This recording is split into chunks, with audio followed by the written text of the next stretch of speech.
안녕하세요. 데니엘의 론투브 데니엘 박입니다. 오늘은 2022년도 1월 모기지 이자율 동향에 대해 살펴보겠습니다. 지금 주식시장이 폭락해서 시장이 완전히 혼비백산 상태에 있습니다. 이 상황에서 부동산 시장에는 어떤 영향을 미치는지, 또 모기지 이자율에는 어떤 영향을 미치고 있고 어떻게 대처해야 되는지 바로 살펴보도록 하겠습니다. 2022년도 1월 달에 가파르게 모기지 이자율이 올랐습니다. 2021년도 말과 비교해 보면 대략 0.5% 이상 이자율이 오른 상태입니다. 특히 또 연준 같은 경우 FOMC 회의를 통해서 어제 기준금리를 3월 중에는 인상을 할 거고 연중에는 수차례 기준금리를 인상할 것이라는 시사를 한 바 있습니다. 기정사실화된 거죠. 그러다 보니까 주식시장이 완전히 지금 폭락장세로 흘러가고 있습니다. 일주일 내내 한 번도 거의 오르지 못하고 계속 떨어지고 있다가 오늘 조금 반등은 했지만은 거의 수준이 미미하고요.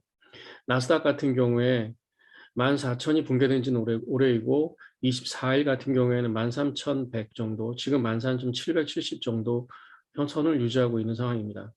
특히 어제 테슬라 같은 경우 정말 충격이었는데요.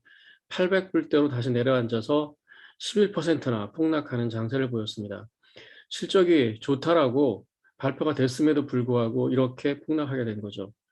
오늘 그나마 그전에 마이크로소프트, 애플이 실적이 좋았고 조금 더 상승하는 모드를 이어가고 있는 것 같습니다.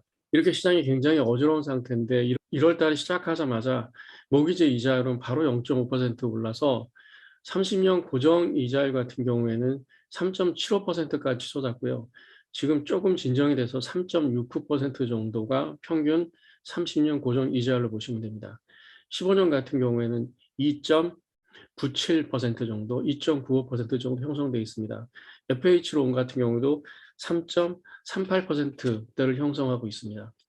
특히 전보론 같은 경우에는 오렌지 카운티, LA 카운티 같은 경우에는 97만 200불까지 기준으로 되는데 4.25, 4.5%까지 줘야지 전보론을 받을 수 있는 상황이 되었습니다. 하지만 위에 이자율 같은 경우 컨퍼밍 론을 얘기를 하는 것이고 소위 풀닥 컨퍼밍 론이라고 하죠. 모든 서류를 준비하지 못하는, 특히 텍스 리턴을 준비하지 못하는 서류 같은 경우에는 뱅크 스테이트먼트, 1099, 또 P&L, 아니면 투자용 부동산 같은 경우 DSCR론 같은 경우를 받아야 되는데 이 경우에는 또 0.5% 이상을 더 해야 되기 때문에 대략 4.25% 정도 이상을 줘야지 크레딧 좋은 경우입니다.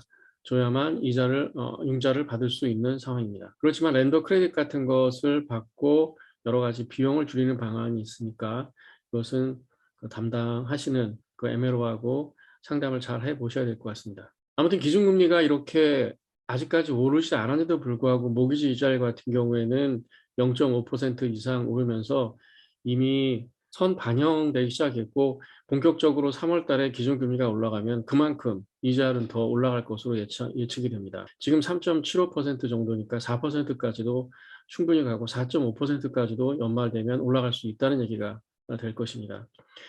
그래서 지금 집을 구매하거나 재용자를 하시는 분들 같은 경우에는 서두를 필요가 있는데요.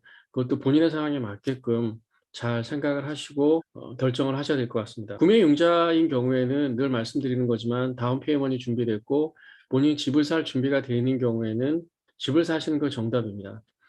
여러분들 모두 아시겠지만 부동산 시장 같은 경우에는 자산 시장에서 가장 안전한 자산으로 평가받고 있습니다. 주식 시장이 붕괴되고 주식에서 흘러나오는 돈이 또 부동산으로 흘러 들어올 수 있다는 것이죠. 주식 같은 경우에는 굉장한 위험 자산 중에 하나입니다. 폭등할 때는 20, 30%까지도 폭등을 하고 100%까지도 폭등이 되겠지만 또 폭락을 할 때에는 마찬가지로 20, 30%는 쉽게 폭락을 하고 또 반토막 난다고 얘기하는데요. 100%까지도 떨어질 수 있는 것이 주식 시장입니다. 근데 부동산 같은 경우는 약간의 조정을 있을지 몰라도 지속적으로 그 밸류가 올라가고 특히 인플레이션이 심한 경우에는 부동산으로 자산을 관리하고 보유하고 있다면 본인의 자산, 본인의 재산을 지킬 수 있는 가장 좋은 방법이 부동산이라고 볼 수 있겠습니다. 그래서 구매를 하시려는 분들은 이자율이 어떻든 상관하지 말고 지금 구매를 하시는 게 가장 정답이라고 볼 수 있습니다. 특히 투자형 부동산을 구매하시는 분들은 2021년도와 크게 차이 나지 않는 이자율과 비용으로 구매가 가능하기 때문에 여유 자금이 있는 분들 같은 경우에는 혹시 주식에서 돈 자금을 빼고 현재 현금이 충분하신 분들은 부동산 투자를 염두에 두시는 것도 좋은 방법 중에 하나일 것 같습니다. 세입자인 경우 5% 이상 이자를 현재 갖고 계시다면 아직까지도 1% 정도로 낮출 수 있는 여유가 있기 때문에 상담해 보시고 진행해 보시기를 바라고요. 집값이 많이 올랐기 때문에 그 액티가 많이 많아졌죠. 그래서 캐시아웃 융자를 받아서 그 재투자한다 하는 방법, 부동산을 다시 사시거나 아니면 비즈니스에 투자하는 방법도 있을 것입니다. 그리고 이런 경우도 있어요. 모기지 인슈어런스를 내시는 분들, 이미 에퀴티가 많아졌기 때문에 집값이 올랐기 때문에 그 부분을 안 내도 되시는 분도 있습니다. 그런 경우에 재용자를 받으면서 같이 모기지를 안 내는 방법도 있으니까 그것도 한번 확인해 보시면 좋을 것 같습니다. 또 주식이 많이 지금 폭락을 하고 있고 여러 가지 시장이 어렵고 이자율은 계속 상승하고 있고 또 모기지 이자율도 앞으로 계속 상승할 거라는 것이 대체적인 전망입니다.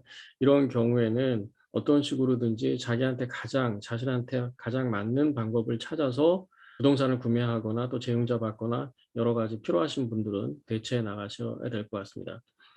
오늘 이상 1월 달에 여러 가지 변동사항이 많았고 모기지 이자율을 중심으로 시장 변동사항에 대해서 말씀을 좀 드렸고요. 2월 달도 또 어떤 동향이 있는지 또 살펴보고 론투뷰를 통해서 또 만나도록 하겠습니다. 시청해 주신 분들 감사합니다. 데니엘 박이었습니다.